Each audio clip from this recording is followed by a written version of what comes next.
We're from St. Paris, Ohio. My wife's parents live a quarter mile across the road. Her three brothers and my brother, we all live within 2 square miles. And then my parents live about 6 miles away. So as I jokingly tell people, we're one big redneck clan. My dad and my Uncle Bob started the kids program at our school, and our first coach was my dad. The things he did for us, getting us started in the sport, doing what parents do. I say all the time, one of the neat things about our country that I think is one of the things that makes us such a special place is this simple concept that parents will make sacrifices for their kids so that when their kids grow up, they can have life better than they did. And then they, in turn, when they become parents, will do the same thing for their children. And each generation does that for the next. And we get this amazing thing we call America, where we have this unbelievable standard of living and so many opportunities to chase down our goals and our dreams. My high school coach, Coach McCunn, Ron McCunn, amazing guy. He was same school of thought as my dad. I can still hear him saying, self-discipline is the most important character quality necessary to accomplish anything of meaning and significance. Self-discipline, self-discipline. He would preach it. And he had a great definition. Discipline is doing what you don't want to do when you don't want to do it.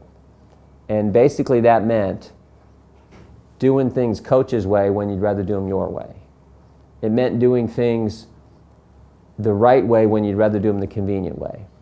The biggest win in my wrestling career, and without a doubt, came when I was in the 9th grade in the state tournament and in the finals and won. And I tell folks I won mostly because of my dad.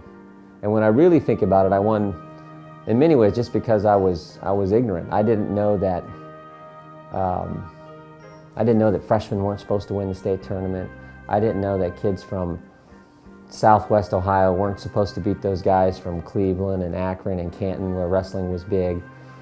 I didn't know that some redneck country boy from Graham High School wasn't supposed to win.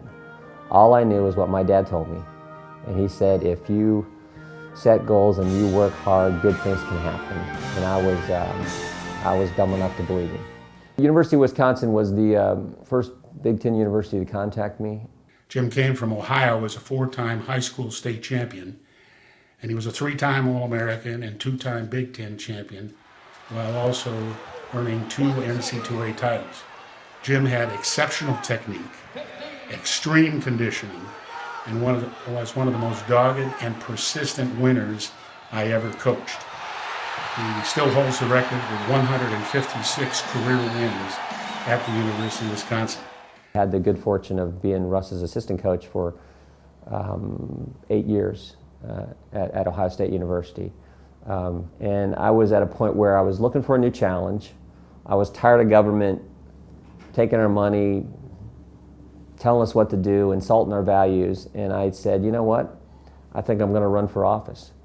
And the state representative race in our state general assembly opened up. So I went and talked to some of the party leaders in our home county, and I mentioned to them that I was interested in running for state representative. And they, in a polite way, basically said, well, you're a nice young guy, but take a hike and come back in about 15 years because this 2-term county commissioner is going to clean your clock. And I remember politely saying, we'll see. You know, I always tell folks, you know, that's why they play the game on Friday night, find out who's going to win. And sometimes the person who's supposed to lose, the underdog, actually wins. And so we just did the same things we would do when you're preparing for a wrestling season. We just worked our tails off, and we had a bunch of good folks help us out. And we were out knocking doors and giving a speech to anyone who would listen to me talk, and we just went at it hard. And in the end, we wound up winning and winning big. So been in it ever since. That was 1994, and was in the state house for 3 terms, ran for the state senate in 2000, and of course ran for Congress in 2006, and been in the U.S. House ever since. He's one of my heroes here in Congress. He's a true patriot. He's a friend. He's an honorable man. He's a person that everybody looks up to here in Washington, D.C. Whether you agree with him or disagree with him, you can always count on him to do the right thing and to represent the people of his district with honor and integrity. I do enjoy the competitive nature of politics. I think it was the Kennedys who way back when said, you know, politics is the only sport left for grown-ups, and there's some truth to that. There is a competitive aspect to it. But what I most enjoy about it is trying to make a difference for the families I get the privilege of representing, trying to get to the goal. And again, that is something you learn in wrestling. He's a man of principle, he's a man of integrity, and that all comes back to his decisions are based on his faith. I thank the good Lord every day for the people that He allowed to come into my life and impact me in a positive fashion.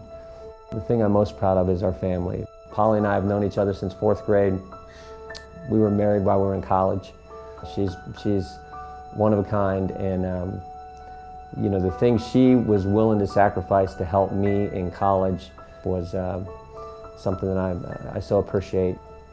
The Hall of Fame, I think, just highlights the special nature of our sport and people who have excelled in it. I think that's just a special thing.